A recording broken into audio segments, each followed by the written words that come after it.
बिस्मिल्लाहिर्रहमानिर्रहीम। वर्डप्रेस की सेटिंग कर रहे थे।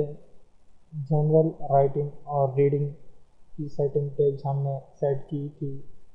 इसके ऑप्शन की हमने सेट किए थे। अब हम बाकी जो टैब्स हैं उनकी सेटिंग करेंगे। डिस्कशन डिस्कशन के लिए इसकी ऑप्शन यहाँ पर अवेलेबल है। Default article setting, attempt to notify any blog link from the article. जब भी कोई आर्टिकल जो आप लोग बनाते हैं, जो भी आर्टिकल हो, अगर उससे कोई ब्लॉग जो है लिंक करता है तो आपको वर्डप्रेस आपके डैशबोर्ड में बताएगा। Allow link to notify from other blog. इसी तरह जो दूसरे ब्लॉग्स होंगे उसकी नोटिफिकेशन भी आपको डैशबोर्ड पर मिलती रहेगी। Allow people to post comment on new article. जब भी आप कोई नया आर्टिकल बना लें तो उस पर अगर ये चेक आपका ऑन हो तो लोग उस पर कमेंट कर सकेंगे। Comment author must fill out name and email. आमतौर पर जो है ईमेल और नेम बहुत ज़रूरी होता है जो भी कमेंट करता है, तो ये दोनों चीज़ें जो हैं बड़ी मस्ट हैं। साथ में फिर user must register and login. अगर आप ये चेक ऑन कर दें तो जो भी आपकी ब्लॉग पे या आपकी साइट पे कमेंट करेगा तो उसके लिए पहले रजिस्टर्ड होना ज़रूरी होगा। तो जो शख्स आपकी वेबसाइट पर रजिस्टर्ड नहीं हुआ होगा वो कमेंट्स नहीं कर सकेगा। तो आमतौर पर ये हम ऑफ़ रखते हैं। अगर आप सिक्योरिटी के लिए ऑन रख सकते हैं तो इस तरह आप ब्लॉग स्पैमिंग से बच जाएगी। Automatically close comments on article older than 14 days. यहाँ पर आप ये चेंज भी कर सकते हैं, 10 भी कर सकते हैं, 20 कर सकते हैं, जो आपकी मर्ज़ी हो कर सकते हैं। यहाँ पे जो अगर आप ये चेक ऑन कर लें तो इतने दिन बाद जो है आप वो आर्टिकल क्लोज़ हो जाएगा ऑटोमेटिकली। तो ये मैं ऑफ़ कर लेता हूँ क्योंकि मुझे कमेंट्स चाहिए। इनेबल थ्रेडेड नेस्टेड कमेंट्स जो है कितने पेजेस में हैं उसके लेवल D5 10 जितने भी आप रख सकते हैं यहाँ से रख लेते हैं। आमतौर पर 5 ही नॉर्मल जो है नेस्टेड कमेंट्स होते हैं। Break comments into pages with 50 top level comments. बाद औक़ात बहुत ज़्यादा कमेंट्स आ जाते हैं तो एक पेज पर उस कमेंट्स को रखना फिर उस पेज की लोडिंग के लिए काफ़ी जो है परेशानी का बायस बन जाता है। तो वो पेज लोड होने में काफ़ी टाइम लेता है। तो अगर आप उसको मुख्तलिफ़ पेजेस में ब्रेक कर लिया जाए तो आसानी से पेज लोड होगा। यहाँ पर अगर आप ये ऑप्शन लगा लें, जितने पेजेस में ब्रेक करना चाहते हैं मैं ब्रेक करता हूँ 20 या पेजेस में। 20 पेजेस बस नॉर्मल है। पहले तो इतने कमेंट्स नहीं आते, अगर हो भी जाए तो जो है 20 पेजेस के लिए इनफ है। और टॉप लेवल कमेंट्स जो होंगे पर पेज वो अगर लास्ट में आप नहीं हैं तो यहाँ से लास्ट लेना, अगर फर्स्ट लेना चाहते हैं तो यहाँ पर फर्स्ट लेना।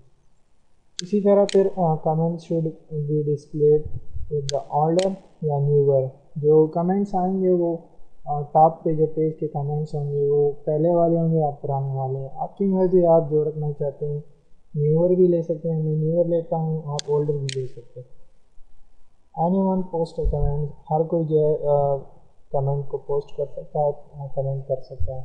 Comment is held for moderation. Comment जब भी होगी तो उसको मॉडरेट किए बगैर दूसरों को पब्लिश नहीं किया जाएगा। अगर आप ये ऑफ रख लें तो फिर उसकी मॉडरेशन नहीं होगी, और अगर आप ये ऑन रख लें इसके साथ ये भी ऑन रख लें, administrator always approve the comment.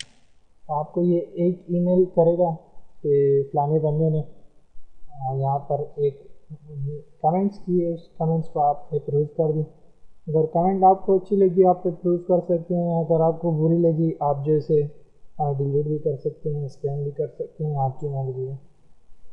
Add comment in the queue if it contain 2 और मोर लिंक्स। अगर आमतौर पर जब स्पैमिंग होती है तो लोग लिंक पोस्ट करते हैं, तो जो भी कमेंट्स जिसमें 2 या 2 से ज़्यादा लिंक्स हो वो जो है होल्ड होगी और उसको स्पैम में रखा जाएगा।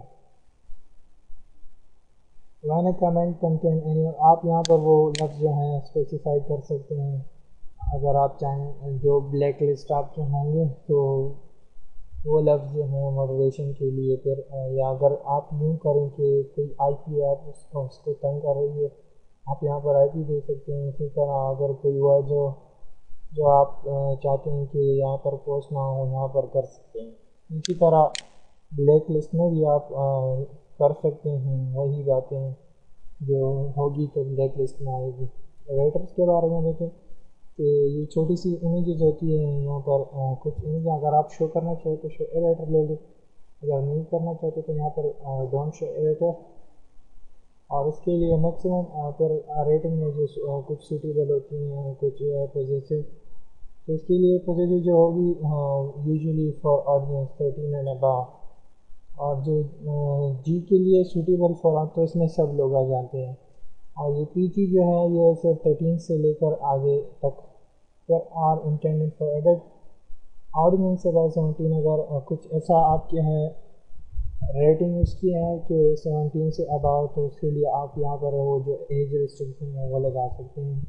Next even mature than above, अगर कोई बहुत ही मेच्योर किस्म के आमतौर पर आप ये रेटिंग रख सकते हैं। डिफ़ॉल्ट एवेटर क्या होना चाहिए, यहाँ से कुछ एवेटर्स हैं जो आप सेलेक्ट कर सकते हैं या मस्टरी में आप सेलेक्ट कर लें बाई डिफ़ॉल्ट। अगर आपको पसंद ना है आप यहाँ से कोई दूसरा मॉन्स्टर सेलेक्ट कर लें या एवेटर सेलेक्ट कर लें। ये भी आपको पसंद है आइडेंटिटी आइकन जो है जनरेटेड हो जाएगी उसके लिए। और ग्रेवेटर जो आमतौर पर लोग यूज़ करते हैं यहाँ वो आप यहाँ से यूज़ कर सकते हैं। और अगर आप इनमें से कोई भी नहीं रखना चाहते हैं फिर आप ब्लैंक भी रख सकते हैं। और आमतौर पर जो मिस्ट्री में हम लोग लिखते हैं, अगर आप चाहें तो आप दूसरे की रख सकते हैं। सही चेंजेस तो आपकी जितनी भी चेंजेस हुई है उससे हो जाएगी। अब देख लें ये सेटिंग सेव हो गई है। इसके बाद मीडिया का नंबर है, मीडिया पर क्लिक करते हैं। मीडिया के लिए थंबनेल साइज आपका कितना होना चाहिए, बाय डिफ़ॉल्ट हम 150 और हाइट भी 150 रख लेते हैं। तो आप थंबनेल के एग्जैक्ट डायमेंशन वो जो है उसकी क्रॉपिंग हो जाएगी। अगर कोई बड़ा थंबनेल है तो इसी एग्जैक्ट डायमेंशन में आ जाएगा। मीडियम साइज़ की जो आप इमेजेस होगी वो कितनी होगी 300 बाई 300। मैक्सिमम वेट जो होगी 1024 और हाइट भी इतनी होगी। when possible amend the media content from a URL directory, आप जो है किसी URL से डायरेक्टली भी एम्बेड कर सकते हैं इमेजेस। जिस तरह फ्लिकर है, यूट्यूब है, दूसरी जो साइट्स हैं फ़ोटो और वीडियोस की आप डायरेक्टली यहाँ से उसको एम्बेड कर सकते हैं। अगर ये चेक ऑन हो तो वो एम्बेड नहीं होगी, अगर ये ऑफ कर दे तो फिर वो एम्बेड नहीं होगी। इसलिए हमेशा उसको जो है चेक रखा करें। मैक्सिमम एम्बेडेड साइज़ जो होगी वो कितनी होगी यहाँ पर आप स्पेसिफाई कर सकते हैं। अपलोडिंग फाइल जो है आपकी अपलोडिंग फ़ाइल कहाँ पर होंगी, बाई डिफ़ॉल्ट जो होती है WP कंटेंट स्लैश अपलोड में होती है। और उसको फिर फर्दर यूज़ किया जाता है कि स्लैश और फिर ईयर। अगर 2010 की फ़ाइल है तो 2010 में पड़ेगी, 2011 है तो इसकी 2011 में पड़ेगी। इसका full URL path to files अगर आप चाहें तो यहाँ पर स्पेसिफाई कर सकते हैं। अगर ब्लैंक छोड़ दे तो जो बाई डिफ़ॉल्ट होगा वही यूज़ होगा। Organize my photo into month and year based folder, अगर ये चेक ऑन है तो फिर आपकी फ़ाइल जिस तरह मैंने कहा कि मंथ और ईयर के बेस में आ जाएगी। तो उसके लिए मंथ के लिए अपना फ़ोल्डर बनेगा हर मंथ के लिए, और हर ईयर के लिए जो अपना फ़ोल्डर बनेगा। ये तरीका भी काफ़ी अच्छा है। तो सेव कर लें। सेटिंग सेव हो चुकी है। प्राइवेसी पर अब आते हैं।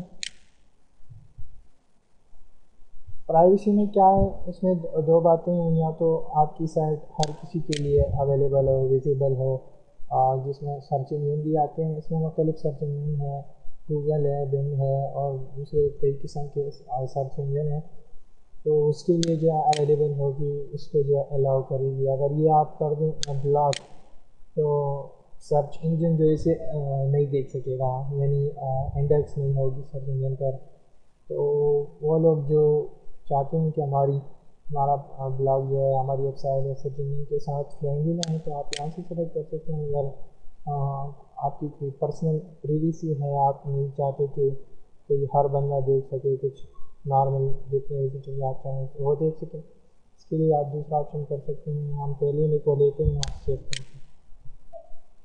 इसके बाद परमा लिंक्स पर आते हैं। परमा लिंक पर क्लिक कर लें। परमा लिंक जो होता है हमारे लिंक्स का एक स्ट्रक्चर होता है। बाय डिफ़ॉल्ट जो वर्डप्रेस का ये होता है कि आपका जो भी है ब्लॉग वेबसाइट है उसके बाद एक स्लैश आ जाता है, फिर क्वेश्चन मार्क, फिर P stand for page number, और जो पेज नंबर होगा उसके सामने आएगा। फिर इसी तरह अगर आप ये दूसरा रख लें डे एंड नेम, तो उसके ये बन जाएगा कि जो पोस्ट होगी उसके उसका एक डेट आएगा, और उसके बाद जो होगी वो पोस्ट का नेम आएगा। मंथ एंड नेम रख ले तो फिर जो है वो मंथ आएगी, और उसके साथ जो है वो ईयर भी आएगा, और जो आपने पोस्ट बनाई है वो भी आएगी। सर अगर न्यूमेरिक रखना चाहते हैं तो आपकी न्यूमेरिक बेस बनेगी, पोस्ट की जो आईडी होगी वो आखिर में आएगी। और अगर आप ये सारे नहीं रखना चाहते तो एक आसान सा रख लेते हैं कस्टम में अगर आप आएँ तो देख लेंगे जो है इसके मुख्तलिफ फॉर्मेट्स हैं। मैं ये इससे ये वाला हिस्सा डिलीट कर लेता हूँ और ये बाकी छोड़ देता हूँ। तो पोस्ट नेम, तो इससे यूँ बनेगा कि मेरी साइट का जो एड्रेस होगा और उसके बाद बस मेरी पोस्ट का नेम डायरेक्ट आएगा। तो इसके बाद दूसरी कैटेगरी, जैसे आमतौर पर अगर आप कैटेगरी ना बनाने तो फिर उसके कैटेगरी और कैटेगरी का नाम, तो मैं इसके लिए कैट रख लेता हूँ, स्टैंड फॉर कैटेगरी। और टैग के लिए आमतौर पर टैग ही होता है, तो हम टैग लगा लेते हैं। बहुत से चेंजेस, तो चेंजेस हमारे साथ सेव हो गई है और परमालिंक स्ट्रक्चर जो है वो अपडेट हो गया है। इसके बाद हम वर्डप्रेस की दीगर चीज़ों के बारे में जो है बात करेंगे।